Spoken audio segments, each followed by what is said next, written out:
All right. Welcome back. Today we're going to talk about scaling on a shoestring budget.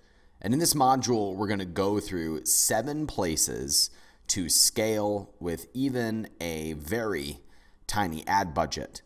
And in order to get to that point, we need to understand the context of the advertising landscape in which we are working, because we need to understand where we are in the total cycle of this business model. It used to be that big brands like Procter & Gamble, Unilever, and other large private equity groups controlled the majority of the distribution of pretty much everything. So if you look at a company like Brawny or Charmin or Tide or Dawn soap, any of the big common household brands have pretty much had a foothold in the marketplace for decades. That's starting to change. In fact, it's changing very, very quickly because of internet advertising. The reason why big brands had such a foothold in the marketplace was because of the cost to advertise, because of barriers to entry. When Dawn dish soap runs a big TV ad nationwide, do you think they make money on that ad? No, not even close. Internet advertisers tend to ignore this. A tub of dish soap that costs $4 does not ROI when a big brand runs TV ads on The Price is Right. It just doesn't happen. That big brand, which is owned by Procter & Gamble, is not making money on that advertising. They're making money in 2 ways. Over the very, very long term and in the valuation of the company. Because the more sales and revenue goes up over the long term, the higher the stock price, the higher the valuation of the company. There's something very different about advertising to increase the valuation of a company versus churning out cash. My game and the game that I teach is building internet empires that are high valuation companies and create profit. But profit is there to increase the valuation of a company, not the other way around. You see, most internet business owners will simply look at the cost of advertising versus the profit that comes from the sale. That's short-term thinking. If you want to win, you think like the big guys and play like the small guys. In doing so, you win. So when most people are looking at advertising, they're looking at, if I spend $100 on Facebook ads, will I create $200 in product sales and profit? If that is your game, you're going to lose. So most entrepreneurs, I can't even call them entrepreneurs, they're hustlers really, are looking at where there is short-term arbitrage, where they can spend $1 and make $2, and then they complain when the game changes ever so slightly. If you have a long-term mindset, you will come out and win. However, there are short-term plays that we can make within a long-term context that give us an advantage to be able to win this game. So where we are right now is that old system, that old moat that big brands like the Dawn dish soaps used to monopolize. They used to own it. There's a high barrier to entry to be able to run a nationwide TV ad. Now, any schmuck can spend $100 in internet advertising and make sales. And if you do an ounce of that, you will beat all of the other little fish trying to compete around you. Where we are right now is a changing of the guard between the big brands and small fish like you and me. And when we get good at that, or even halfway good, we break out and we have a multi-million-dollar company, especially when partnered with the opportunities that exist in crowdfunding, Amazon, and other channels as well. Now, in order to do any of this well, there's one foundational thing that needs to be in place, and guess what it is? Knowing who your person is and what the 3 to 5 products that you will be selling to them, how you serve the person that is your target market. Because advertising is not plugging into a river of sales as most people think. It is communicating your unique selling proposition to the right person at the right time in order to make them a long-term customer. You see, most people think that Facebook ads are the panacea, or Instagram ads are the secret, or Amazon is where it's at. But the truth is that all of those decisions, all of those purchases are made by people. And by understanding who the target person is and where they already hang out, we can simply drop our bait into a pool of hungry fish. That is what we're going for. So we have to remember that there are people behind every purchase. There are eyeballs behind every action, and it's our job to give them the bait that will ultimately get them to bite our hook, which is to buy our product, to become a fan of our brand, and to repeat buy, which will increase the valuation of our company. Scaling a business is not about tapping into the right advertising source. It is not about optimizing Amazon. These are all pieces to the overall goal of acquiring customers and getting them to buy from us over the long term.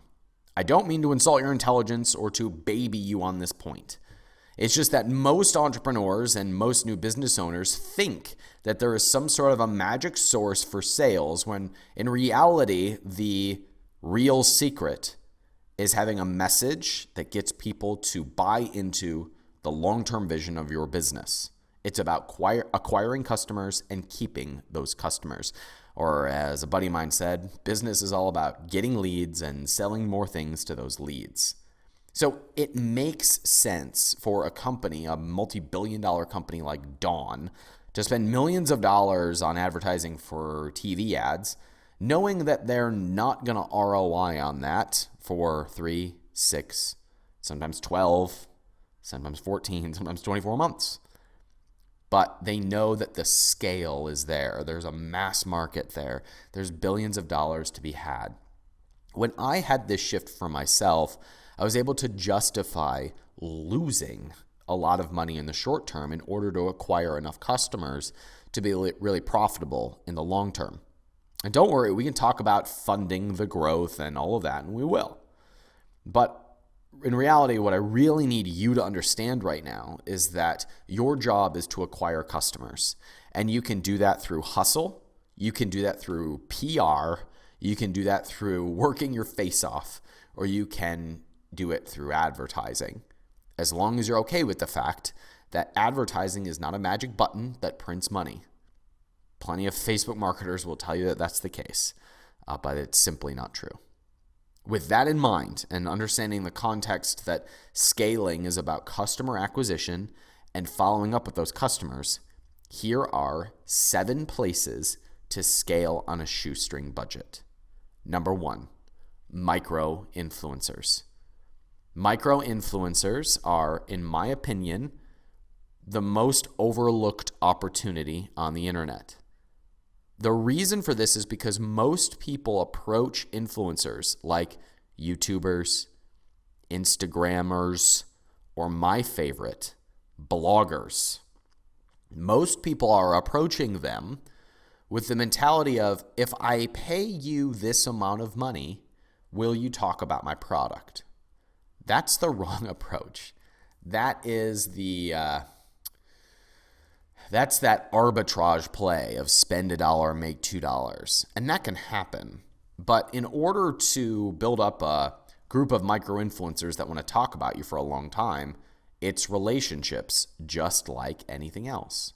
So my strategy for getting in touch with influencers and micro-influencers is to get them to say the smallest yes possible. The smallest yes possible could be, can I share your content? Can I share some free product with you? Can I have you on my podcast? I have a very vast network of investors and entrepreneurs because I pay them to speak at my events, because I bring them onto my podcast, because I promote their products. Relationships are like bank accounts. You have to make deposits in order to get interest, and then you can cash a check. You can't go to the relationship store and just make a withdrawal. There has to be deposits in the relationship first. So you give a lot and then you ask. I work with a small collection of influencers that range from having followings of 50,000 to 1 million plus followers, either on an email list or a blog or Instagram or YouTube or some combination of those. And the way that I met them was mostly through networking and through hosting my own events. And events don't necessarily mean big 500-person events like I have at the Capitalism Conference. It also comes as a result of holding networking dinners at my home through getting plugged into the local community where I live and networking for like 13 years. Everybody wants there to be a magic formula for getting people to promote your stuff. That doesn't happen. It comes from you making connections and relationships with people in your industry. I know that's not what you want to hear, but that's the truth behind it. Relationships are not built overnight, and neither are companies. Now, micro-influencers are easier to get in touch with than big mega influencers. You are not going to get Kylie Jenner to talk about your product, although one of my backroom members did get Kendall Jenner to talk about his product, and guess what? It was completely organic. He woke up one day and found out that Kendall Jenner is it Kendall Jenner or Kendall Kardashian?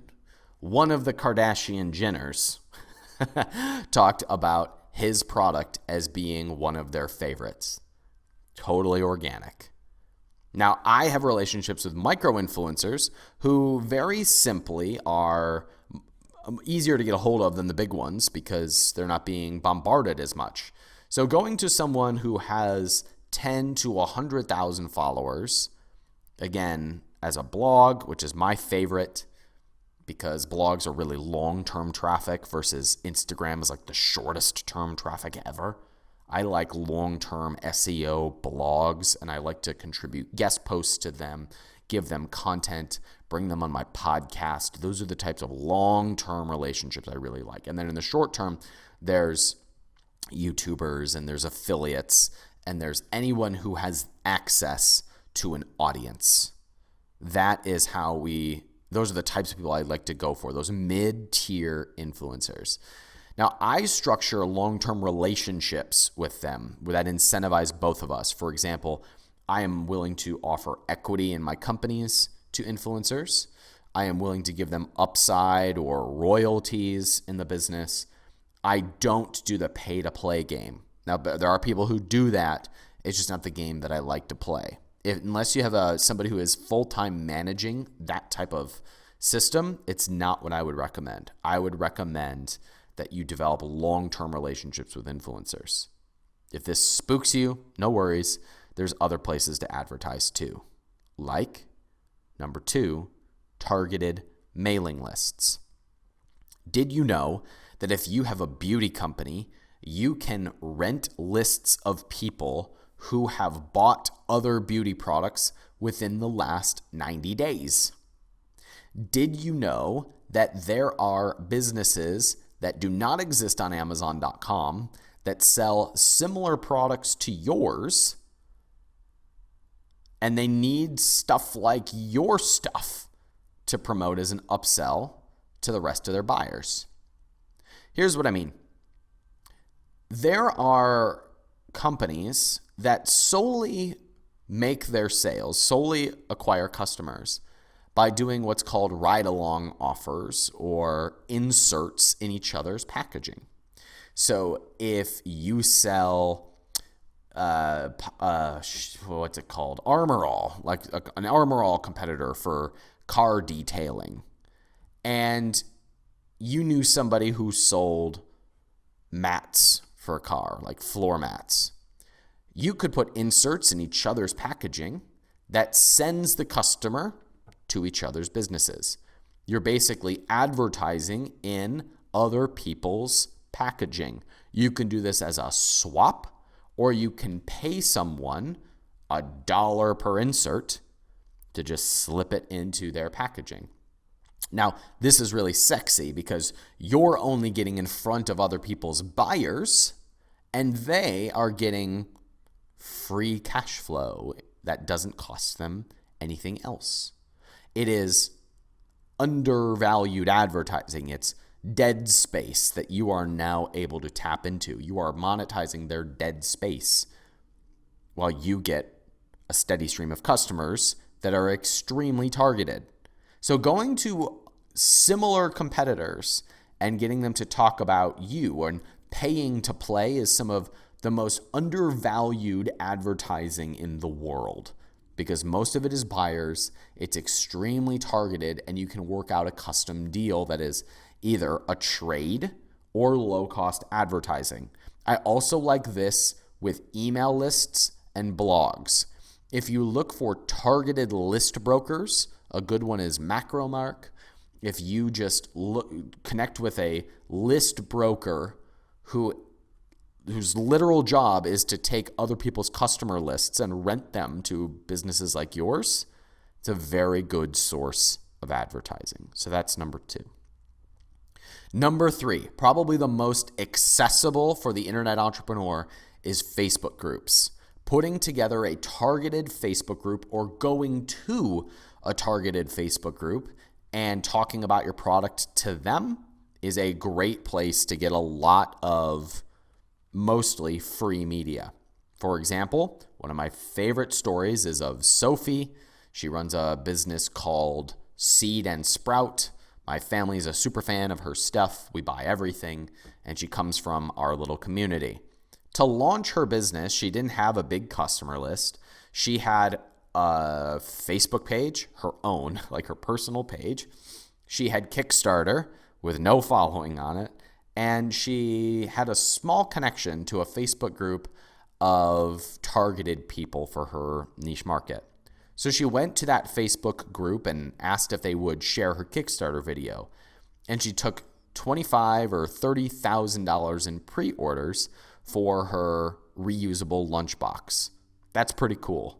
That business is now an 8-figure business. Amazing. Super proud of her. She's done really, really cool things. It started by going to Facebook groups that were specifically targeted to her audience and asking them to share a video that talked about her brand. You can also build up your own Facebook group for essentially free or with a little bit of advertising spend in order to seed that, in order to get something like that moving.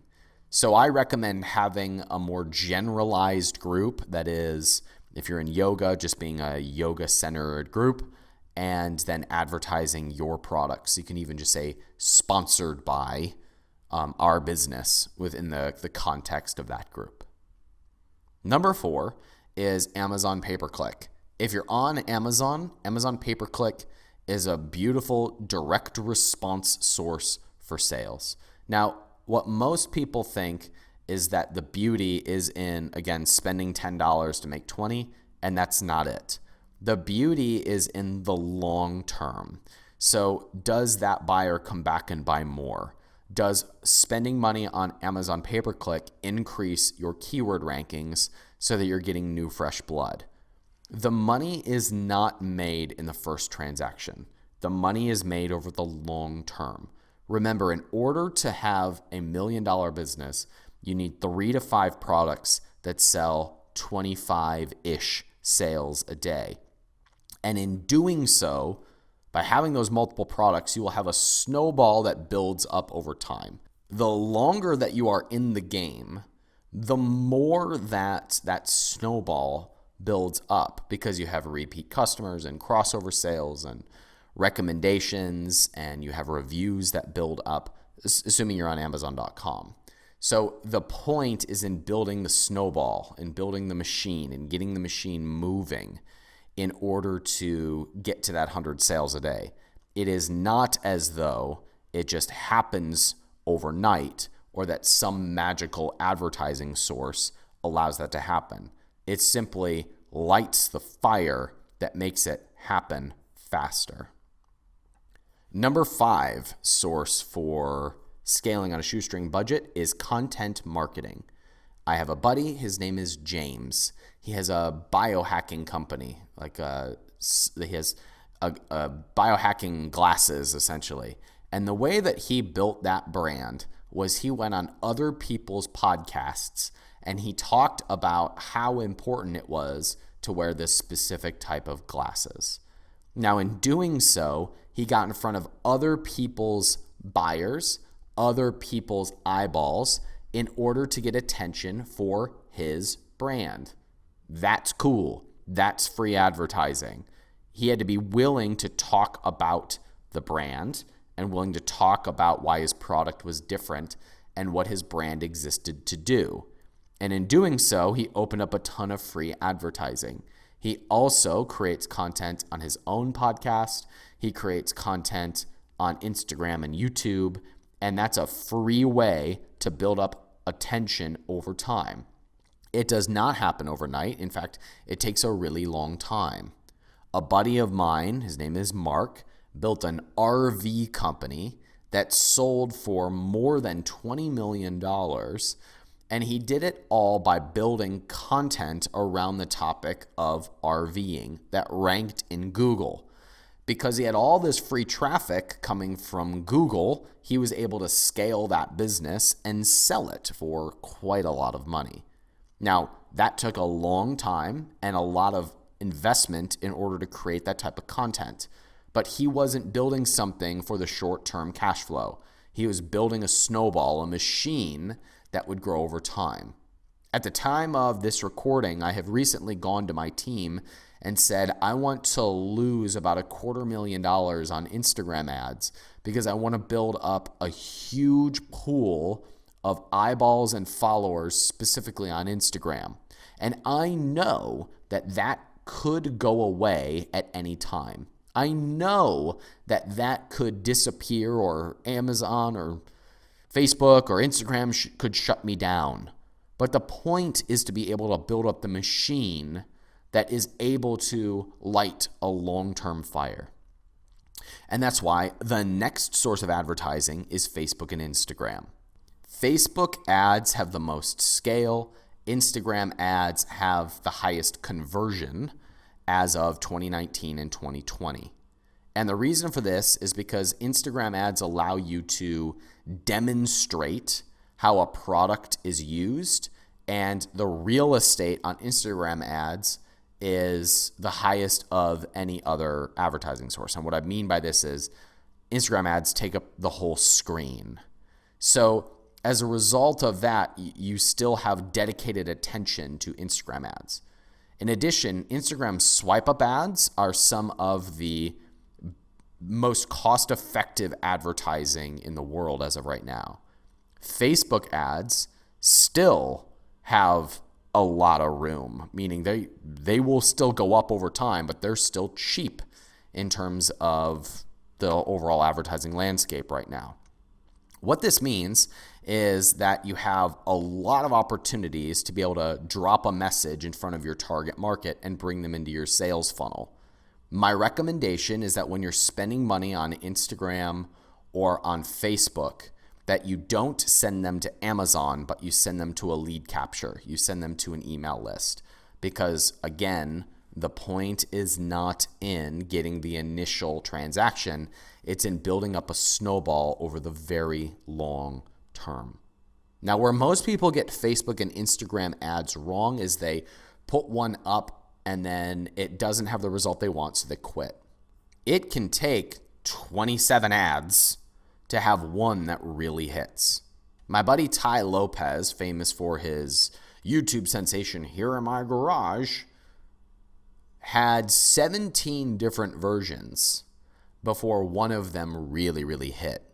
But when it hit, hit $1 million per month business very, very quickly. Ty is special people. He just gets marketing. But the fact of the matter is he just whipped out his phone and did 17 different variations of an ad, and one of them changed everything.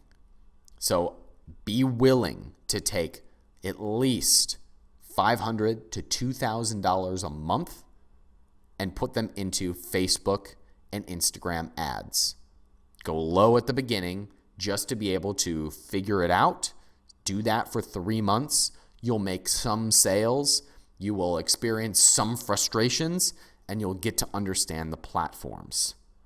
A secondary approach to this is to go to people who have built their followings on Instagram. YouTube ads are really hot, podcast ads, and you just sponsor them. You just pay the people who have already built their audiences on those platforms, and you do one-time ad drops. Sometimes, if you have the marketing really dialed in for this, it works very well. For example, I told my buddies at Organifi, which is a green juice company, I told them that they needed to start sponsoring podcasts, and they now do several $1 million a year in sales just from sponsoring podcasts. So you get the thought leader to talk about the brand, and that can just be ridiculous. So YouTube and podcast sponsorships are a nice backdoor to running your own ads on the platform directly. If you can't tell, one of the common themes among a lot of these is networking, being willing to connect with other people who have influence, who have audience, and who have connections in your industry. So if you are not constantly opening up relationships, then you're depending on algorithms and you're depending on technology to give you results. But all of the big swings upward come from the connections that you make when you get featured in front of a big audience and everything changes. You cannot discount the impact that happens when you are in front of the right people, which is why I pound it into your head to think about people more than product. The final source of scaling on a shoestring budget is through viral marketing. And I have saved this for last because people think that this is a magic pill, and it is not. Viral marketing is a lot of swinging and missing until one of them hits. And it's just a variation of the content marketing approach. My approach to content marketing is building up long-term content that will grow over time. But viral marketing is made to get a short-term hit in order to get customers, and then it's your job to follow up with them over the long term. For example, Dollar Shave Club was built off of one viral campaign that if they had just stopped there, if the product and the customer experience had sucked, they wouldn't have gone anywhere. They had to follow up with those customers again and again and again and again in order to get that to be what built a billion-dollar company, quite literally. So viral marketing is like the match that can light a fire, but most people think that the only thing that's missing is the match, and that will change everything.